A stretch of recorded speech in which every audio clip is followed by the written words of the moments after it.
America's crown jewel is falling. Boeing, the company that built the jets that carried astronauts, supplied the Pentagon, and became a symbol of U.S. dominance in the skies, is now shutting down factories. Workers are being sent home. Contracts are collapsing, and the shockwaves are spreading across the entire American economy. And here's the cruel irony. Donald Trump promised tariffs would protect American jobs, to shield U.S. workers from foreign competition. But those very tariffs have backfired, driving up costs, choking supply chains, and leaving Boeing unable to compete. Instead of protection, American workers are facing pink slips. Instead of prosperity, America's flagship manufacturer is on life support. This isn't just about one company. This is about the collapse of a symbol, because when Boeing stumbles, the entire American economy feels it.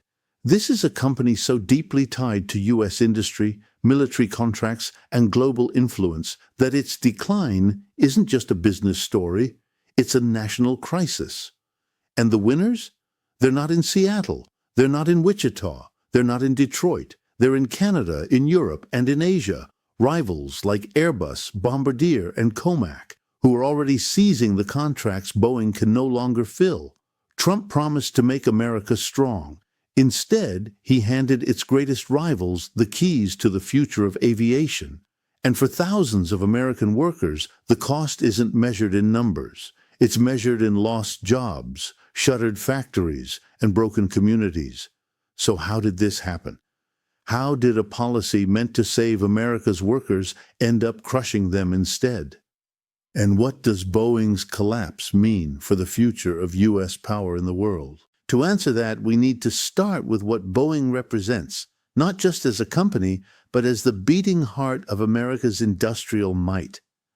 To understand why Boeing's collapse is such a devastating blow, we need to step back and see what Boeing has always meant for America. Because this isn't just a company that makes airplanes. Boeing has been, for decades, the industrial heartbeat of the United States. Think about it. When most people around the world picture American power, they don't imagine a farm in Iowa or a factory in Ohio. They picture a Boeing jet soaring across the skies with a U.S. flag on its tail. For generations, Boeing has been synonymous with American dominance, the crown jewel of U.S. engineering, manufacturing, and military strength. It's not just commercial planes. Boeing has long been tied directly to the Pentagon. Fighter jets, bombers, surveillance aircraft, satellites, the kinds of technology that underpin America's military reach across the globe. Entire branches of the U.S. Armed Forces rely on Boeing products. In fact, Boeing has often been described as a second Pentagon. That's how deep the ties go, and it doesn't stop there. Boeing has also been central to space exploration. Its engineers and scientists helped design rockets, satellites, and even contributed to the International Space Station. When America wanted to prove it could outpace the Soviet Union in technology, Boeing was right there at the front lines. This is why economists and analysts often say, if Boeing sneezes, the U.S. economy catches a cold. Because Boeing isn't just a company, it's an ecosystem. It connects thousands of suppliers across all 50 states. It sustains millions of jobs indirectly, from machinists in Seattle to electronics workers in Texas to farmers in the Midwest whose crops feed the workers who keep the assembly lines moving. In other words, Boeing is America's flagship. When it thrives, it pulls the rest of the economy forward. When it falters, the entire system feels the shockwaves. So when news breaks that Boeing is shutting down factories, canceling orders, and bleeding billions, it's not just bad news for one corporation. It's a warning that the very foundation of American industrial dominance is cracking. And this is what makes Donald Trump's role in this so damning, because Boeing wasn't taken down by some mysterious outside force. It wasn't destroyed by a natural disaster. It was strangled by policy, by Trump's reckless tariff gamble that was supposed to save American jobs. To see how this all began, we have to go back to the moment Trump made his boldest promise, his trade war and tariff crusade. When Donald Trump launched his trade war, he sold it as a masterstroke. His argument was simple. America was being cheated by foreign competitors, and tariffs would be the weapon to turn the tables. Tax foreign steel, tax foreign aluminum, squeeze foreign aviation suppliers, and suddenly American companies like Boeing would thrive. He stood at podiums across the Midwest, telling factory workers and farmers the same line again and again: "We're bringing your jobs back. America will win again." And for a moment, it sounded convincing. Who wouldn't want to believe that America's industries could be shielded from foreign competition, rebuilt stronger than ever? But here's the brutal truth. Tariffs don't just hurt foreign producers. They raise costs at home. And Boeing, as one of the largest consumers of raw materials in the United States, was hit especially hard. Steel, aluminum, precision components, suddenly all more expensive. Every aircraft coming off the assembly line cost millions more to build. And the damage didn't stop with raw materials. Many of the specialized parts that go into a Boeing plane, avionics, engines, composite materials, come from global supply chains.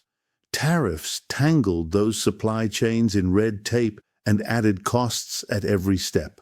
What Trump promised as protection quickly became suffocation. At the same time, Trump's tariffs provoked retaliation. Countries like China and members of the European Union slapped tariffs on U.S. aircraft. That meant foreign airlines, some of Boeing's biggest customers, suddenly faced higher prices if they wanted to buy American. Why would they pay more for a Boeing jet when Airbus or Bombardier could sell them one without the extra costs? Instead of being protected, Boeing was cornered. Costs at home skyrocketed. Customers abroad walked away. And Boeing, once the pride of American industry, began bleeding cash. Here's the cruel irony. Trump's gamble was supposed to shield Boeing from competition. Instead, it made the company weaker than ever before. Instead of creating jobs, it triggered layoffs. Instead of boosting sales, it pushed contracts into the hands of foreign rivals. And for the workers on the ground, the message couldn't have been clearer. Trump promised them prosperity. What they got instead was uncertainty, layoffs, and shuttered factories. And that brings us to the next chapter in this story, the shutdown. What happens when America's crown jewel can no longer keep its assembly lines running? The warning signs quickly turned into a full-blown crisis. Inside Boeing's massive plants in Seattle, Wichita, and across the Midwest, production lines slowed to a crawl. Orders that once rolled in from airlines around the globe were suddenly delayed or outright canceled. The hum of machines that symbolized America's industrial might began to go silent. At first, Boeing tried to put on a brave face. Executives called it temporary turbulence, the kind of market hiccup a company of Boeing's size could weather. But the numbers told a darker story. Costs were climbing by billions. Deliveries were missing deadlines. And for airlines that couldn't afford to wait, the solution was simple. Turn to Airbus in Europe or Bombardier in Canada. And then came the hammer blow. Factories started shutting down. Entire assembly lines, once the pride of American engineering, were mothballed. Thousands of workers were told to stay home. In towns where Boeing was the lifeblood of the local economy, the impact was devastating. Restaurants that served Boeing workers at lunchtime closed their doors. Suppliers laid off staff. Local governments braced for collapsing tax revenues. It wasn't just one city. The shock rippled across the country. In Seattle, the aerospace capital of the United States, entire neighborhoods felt the pain. In Wichita, often called the air capital of the world, machine shops and parts suppliers watched contracts vanish overnight. Even in Detroit, where Boeing's suppliers provided everything from electronics to precision metals, layoffs spread like wildfire. The scale of the damage is almost impossible to overstate. We're not talking about a few hundred jobs. We're talking about tens of thousands of American workers suddenly caught in the middle of a collapse, triggered by the very policies that were supposed to protect them.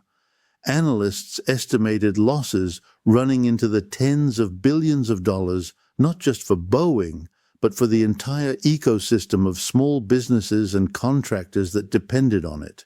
And this is where the symbolism becomes unavoidable. Boeing wasn't supposed to fail. It was too big, too central, too important, and yet here it was, shutting its doors, sending workers home, and leaving America's industrial dominance in question. Which leads us to the next chapter, the backfire. Because while Boeing bled, rivals across the globe were celebrating.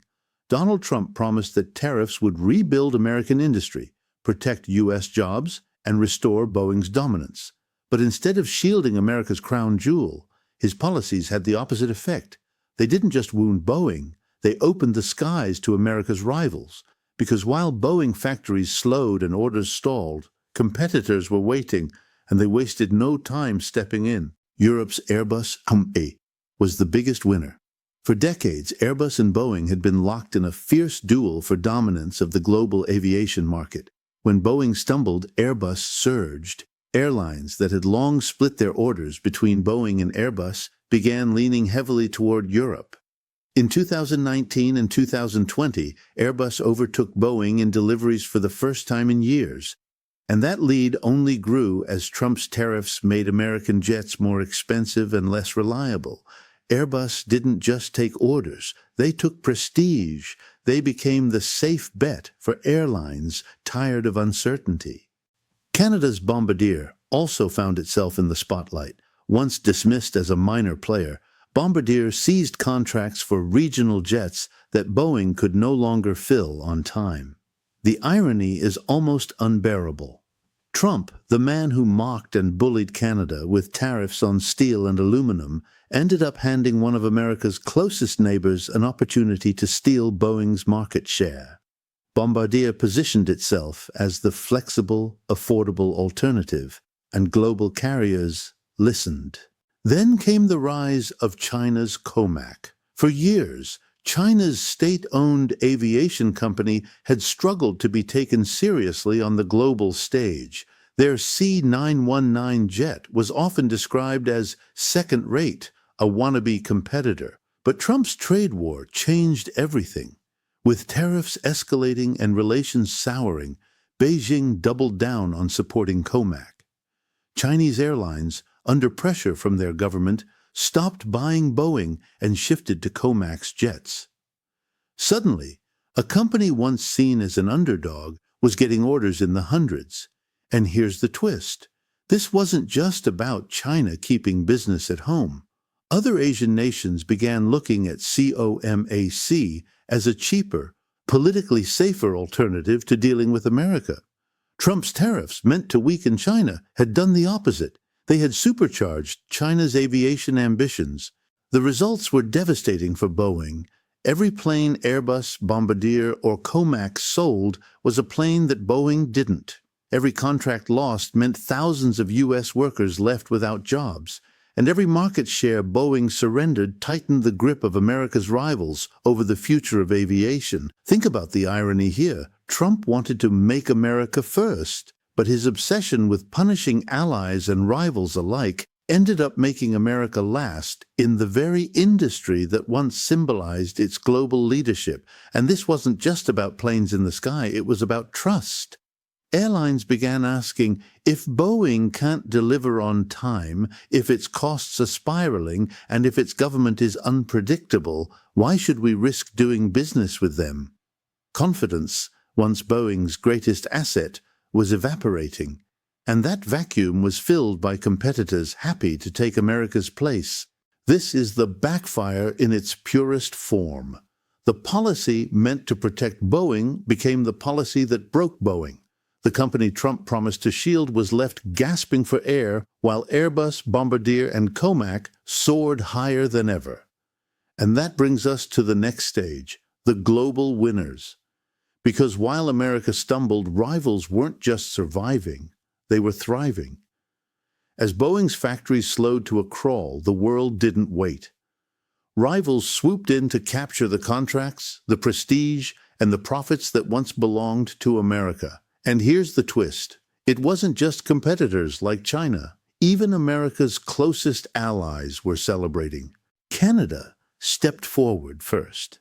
Bombardier, long overshadowed by Boeing, suddenly found itself in the driver's seat. Airlines in North America and Europe that once defaulted to Boeing began signing deals with Bombardier for regional jets. Governments that had complained about Trump's tariffs on Canadian steel and aluminum used this moment to double down on supporting their own industries. For the first time in decades, Canada wasn't just a supplier to Boeing. It was a competitor stealing its contracts. Europe had the biggest victory lap. Airbus, already Boeing's fiercest rival, surged into the top spot. Airlines across Asia, the Middle East, and Latin America, tired of the uncertainty in Washington, shifted their orders to Airbus. And it wasn't just about aircraft. Airbus became the symbol of reliability, a company that could deliver without political chaos driving up costs. While Boeing stumbled, Airbus broke records for deliveries and new contracts. The message was clear. If you want stability, don't buy American, buy European. Then there's China.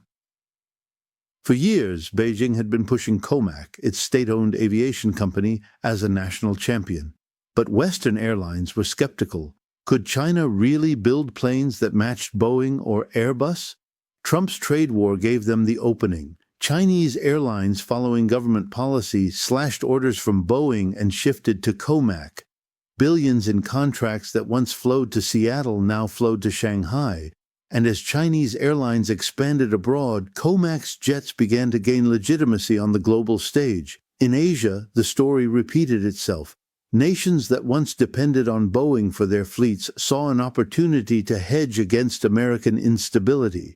Why tie your national airline to a company hamstrung by tariffs and political chaos when alternatives were available? The results were devastating for America. Canada's Bombardier snapped up contracts that would have once gone to Boeing. Europe's Airbus became the undisputed leader in commercial aviation. China's COMAC transformed from an underdog into a credible global player. In short, Trump didn't just wound Boeing. He opened the door for the very competitors he claimed he would crush. And here's the cruelest irony. America's allies, the same nations Trump mocked, threatened, and slapped with tariffs, were among the biggest winners. Canada and Europe used Boeing's weakness to strengthen their own industries. China, the rival Trump wanted to contain, instead expanded its influence in the skies. The scoreboard couldn't be clearer. America lost. The rest of the world gained.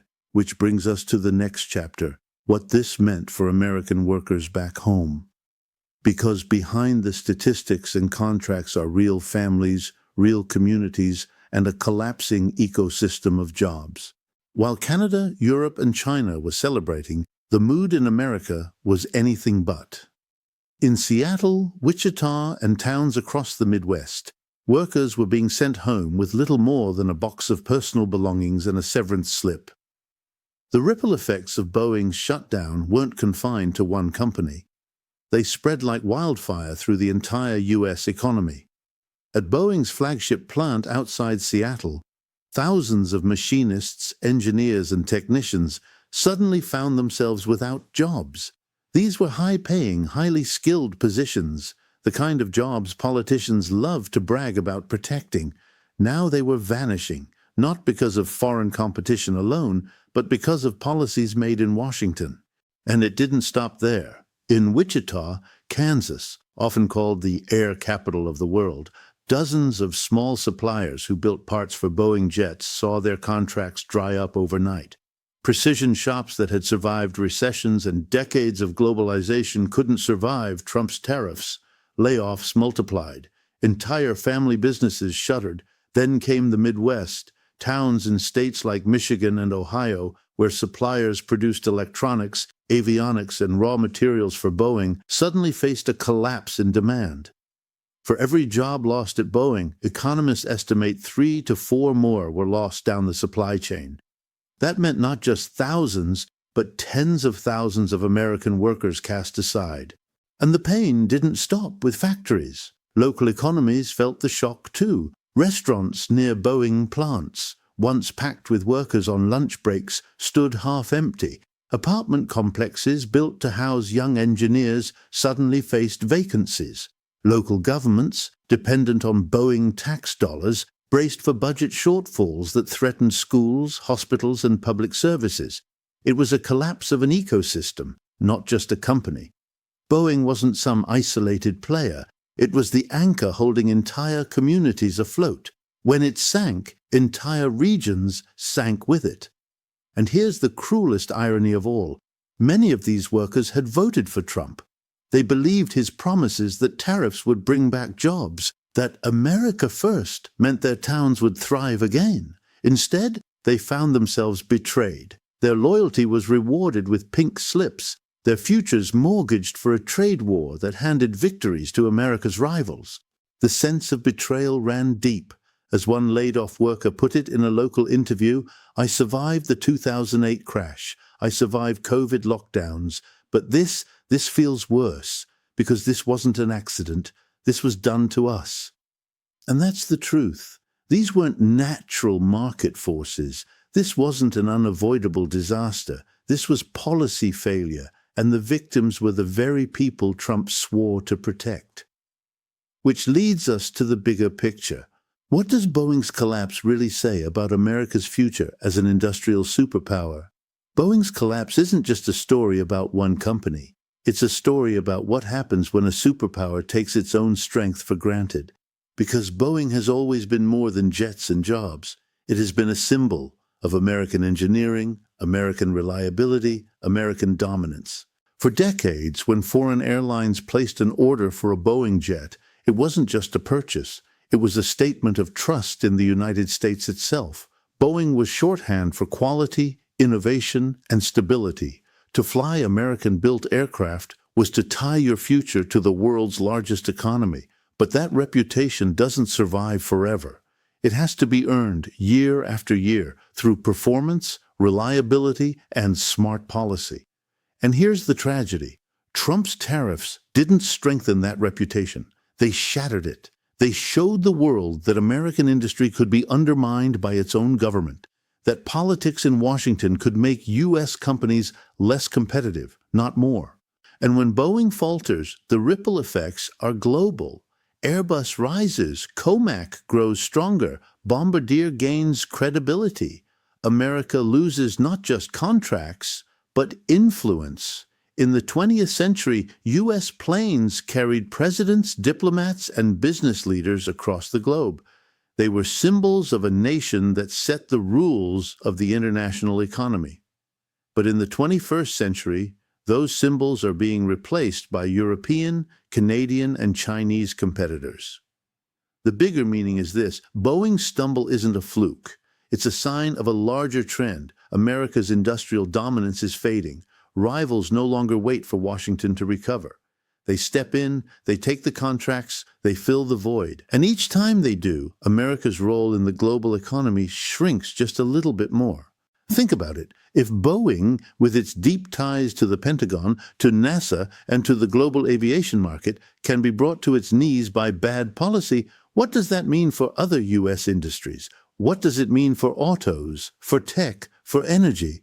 This is the lesson the world is learning. America's industries are no longer untouchable, and when its leaders gamble recklessly, the cost isn't just measured in dollars, it's measured in trust, in influence, and in power. Which brings us back to the man at the center of this collapse, Donald Trump. Because if Boeing is bleeding today, it's because his arrogance turned protection into destruction. Let's be clear, Boeing didn't collapse because Americans stopped flying. It didn't collapse because the planes stopped working. It collapsed because Donald Trump's arrogance turned economic policy into a weapon, and the target wasn't foreign rivals. It was America itself.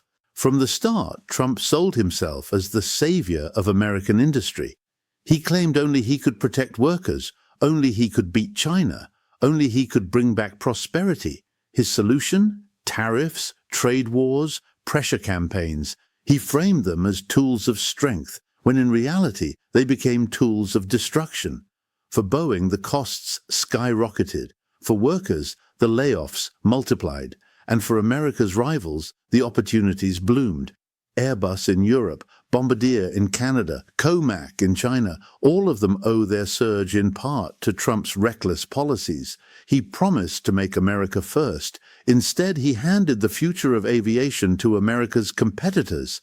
And that's the core of the villainy here. Trump didn't just miscalculate. He betrayed the very people who trusted him most. The factory workers who cheered his rallies, the communities that believed his promises, the engineers who thought their jobs were safe. He turned their faith into pink slips. Trump called himself a master deal maker. But the Boeing story proves the opposite. While he bragged about winning trade wars, the rest of the world quietly won contracts, jobs, and influence. While he promised to rebuild America's industrial might, he left one of its greatest symbols in ruins. Trump didn't drain the swamp. He drowned America's workers. He didn't protect Boeing. He broke it. Which brings us to the final chapter, the conclusion, and the question every American needs to ask. If Boeing can fall, what does that mean for the rest of America's industries? So let's step back. What just happened here? Boeing, the crown jewel of American industry, was supposed to be untouchable. It built the jets that carried presidents, astronauts, and soldiers. It symbolized U.S. strength in the skies and trust on the global stage. And yet, under Donald Trump's policies, it is shutting down factories, losing contracts, and bleeding jobs. Tariffs meant to protect workers drove up costs. Trade wars meant to win markets pushed customers away. Retaliation from rivals opened the door for Airbus, Bombardier, and COMAC to rise. The result? America's rivals are winning. Canada secures contracts. Europe dominates with Airbus. China finally gains legitimacy in aviation, while America, the once undisputed leader, watches its flagship industry stumble. For workers, the betrayal is even more personal. Families in Seattle, Wichita, and across the Midwest are left without paychecks. Suppliers are shuttering. Communities are collapsing. And the very people who trusted Trump's promises are now the ones paying the highest price. Trump promised tariffs would protect American jobs. Instead, they destroyed them. He promised to make America first. Instead, he made it vulnerable. He promised to rebuild industries. Instead, he broke Boeing and clipped America's wings on the global stage. And that's the bigger truth. Boeing's collapse is not just about airplanes. It's about America's fading dominance. It's about how arrogance at the top can erase decades of hard-earned strength. And it's a warning. If Boeing can fall, what industry is next? If you want to keep uncovering how America's rivals are rising while its industries stumble, make sure to subscribe. Because Boeing's fall isn't the end of the story. It's just the beginning.